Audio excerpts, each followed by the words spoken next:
Welcome sa Dries TV. Kung interesado ka sa ganitong news, huwag kalimutang isubscribe ang ating YouTube channel. Maraming salamat! Welcome back again sa ating YouTube channel, mga kakimpaw. And sa update natin ito, ang pag-uusapan natin ay tungkol sa mga importanteng kaganapan kina Kim and syempre kay Paolo Avellino. Pero bago po ang lahat, maraming salamat sa inyong patuloy na pag-support at pagsubaybay sa mga daily update natin. Kaya naman bilang pasalamat, narito po ang ilang napili kong komento patungkol ito sa naging previous update. Unang komento mula po ito kay Ginang Arlene Casis. Sabi niya dito, may napansin lang ako, Miss Ders, bakit si Kim ang palaging nag-promote ng kanilang world tour sa kanyang IG story? Bakit si Paolo hindi nag-promote kahit sa IG story niya? Maraming salamat sa komento, Ginang Arlene Casis. Yes, tama po kayo dyan. Super sipag ni Kim Chu mag-promote po ng para po sa world tour nila ni Paolo Avellino. So kanina nag-promote po siya sa It Showtime. Parang araw-araw yon, every time na present po siya sa It Showtime. Tapos, nag-Instagram story din po si Chinita Princess ng pag-promote niya dito po sa It Showtime. Ngayon, chinek ko po yung Instagram story ni Paolo Avellino. Yes, tama kayo. Wala po siyang post sa Instagram story.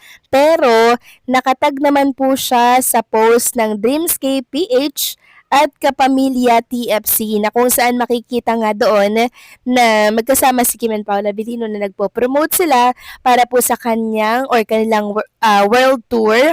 And nakita ko po ito sa kanyang pinakang wall sa Instagram niya. Nandun po mga kakimpaw. Kaya kahit hindi naman po mag-Instagram story si Paolo, okay lang kasi nakatag naman po siya dito sa post ng TFC, Kapamilya TFC and Dreamscape PH. Yun nga lang, pagdating po sa story mga kakimpaw, hindi po yun magagawa lagi-lagi ni Paolo Avellino. Kasi, di ba, baka meron po siyang pinagkakabisihan po, di ba? Kaya po, pansin natin na tahimik si Paolo Avellino nitong mga nagdang araw. Pero hindi naman po ibig sabihin ay natatamad siya or wala po siyang gana mag-promote ng naturang world tour nila mga kakimpaw. Baka busy lamang siya at meron po siyang inaasikaso. So maraming salamat sa komento, Ginang Arlene Casis. God bless po and mabuhay kayo. At ang next comment naman mula po kay Ginang Norma Dayag. Sabi niya, good evening. Trabaho nila yan, Ders, kasi wala silang magawa dahil palaos na yung idol nila. Syempre, Ders, yung mga bashers na anti-Kim Pao ay parang bayaran sila. Kasi sa dami ng artista na pwede nilang i-vlog, ay kay Kimi nakapokus ang attention nila at syempre in every vlog ay may bayad. So isa yon sa ina-after nila. Aside from mga sponsors, kumikita pa sila sa artista na bayaran sila pag sinisiraan ng artista like Kim Pao.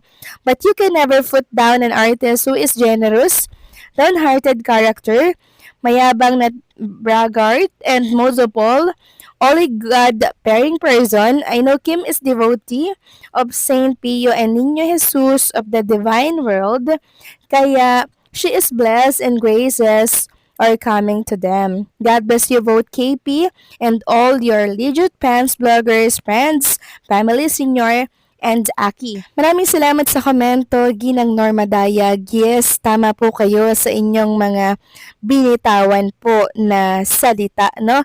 Palaos na kasi yung idol nila, kaya double time ang ginagawa nila para siraan si Chinita Princess. Diyan po talaga sila kumikita, mga kakimpaw, sa mga paninira po nila, sa mga talaga namang mga sikat, katulad po ni Kim and Paolo Avellino. Diba every time na may mga project at blessing si Kim and Paolo, inuulan po sila ng kaliwat kanan na batikos. Pero syempre, hindi papatinag si Kim and Paolo. So maraming salamat sa komento, Ginang Norma Daya. God bless po and mabuhay kayo. So ito na nga, pag-usapan na natin ang mga balita po na nakalap natin sa gabing ito. At unahin na nga nating pag-usapan ng post na si Kikay tungkol nga dito kay Vice Ganda na kung saan ay nakatunog itong ilang mga fans na nakakaamoy daw si Vice Ganda. Sabi po ni si Kikay, may alam si Meme Vice sa magaganap after World Tour. Kaya pala ganoon na naging reaksyon ni Chinita Princess. Congrats na agad Kim Pao, malapit na ang kasalan. So nabasa natin dito na marami talagang manonood sa World Tour. Sold out na daw ang ticket bukod sa excited na makita ang Kim Pao pati wedding, hinihintay na rin. Tapos sa baba may nakalagay na hinihintay namin ang world tour nyo ni Paulo. Nasagap ko lang na chika, ikakasal na daw kayo sa simbahan. Aba, namula agad si Kimi oh. Nako mga kakimpaw, sana nga po totoo ito. Pero baka may umasa mga kakimpaw ha, na after world tour may kasalang maganap sa simbahan. Tapos mamaya hindi matuloy mga kakimpaw, edi batikos na naman ang kakaharapin ni Kim and Paula Avellino. So ganito na lang, kung totoo, edi thank you. Kung hindi, thank you pa rin. Basta kung kailan po nila gusto, bahala sila mga kakimpaw. Basta tayo andito lang lagi at sumusuporta sa kanilang dalawa. Next topic naman, pag-usapan natin ang pa-blind item po ng Abante Tonight. Ayon dito, pinagbawalan pala ang actress ng kanyang pamilya na makipagkita na sa nililink sa kanyang aktor. So eto po mga kakimpaw oh, yan po yung pinag-uusapan ngayon sa mundo ng social media. Meron kasing mga nagsasabi na ay baka si Chinita Princess yan pinagbawalan makipag-date kay Paula Avellino. So unang-una babasagin na po natin na hindi po si Kim and hindi po si Paolo or ang Kim Pao ang tinutukoy dito. Dahil una pa lang, alam naman natin na botong-boto po ang pamilya ni Chinita Princess kay Paula Avellino. Pangalawa, wala na po sa nasa tamang edad na pala. Nasa tamang edad na si Chinita Princess. Hindi na po yan bata para pagbawalan or manduhan ng kung sino-sino na kaanak niya po. Kasi po mga kakimpo, malapit na yan mag-40 si Chinita Princess sa mga susunod po na taon, di ba? Ibig sabihin, nasa tamang edad na.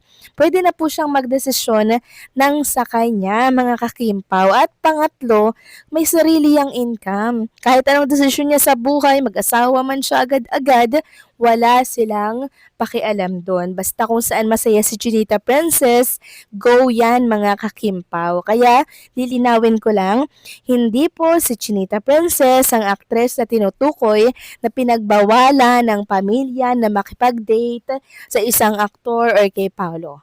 Walang katotohanan yan dahil hindi na po sila mga bata, hindi na po sila mga bagets. Sila po ay hinog na mga kakimpaw at malayang magdesisyon, magpasya kung ano po ang gustuhin nila sa kanilang buhay. Kahit nga magpakasal na siya ngayong araw, ngayong gabi, pwedeng pwede. Kasi po sobrang laya ni Chinita Princess makapagdesisyon.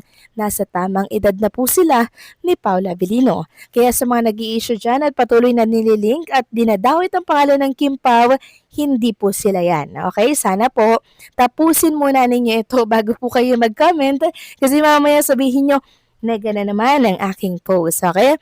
So paano mga kakimpaw, hanggang dito na lamang po ang update natin. Maraming salamat sa patuloy na pagsuporta.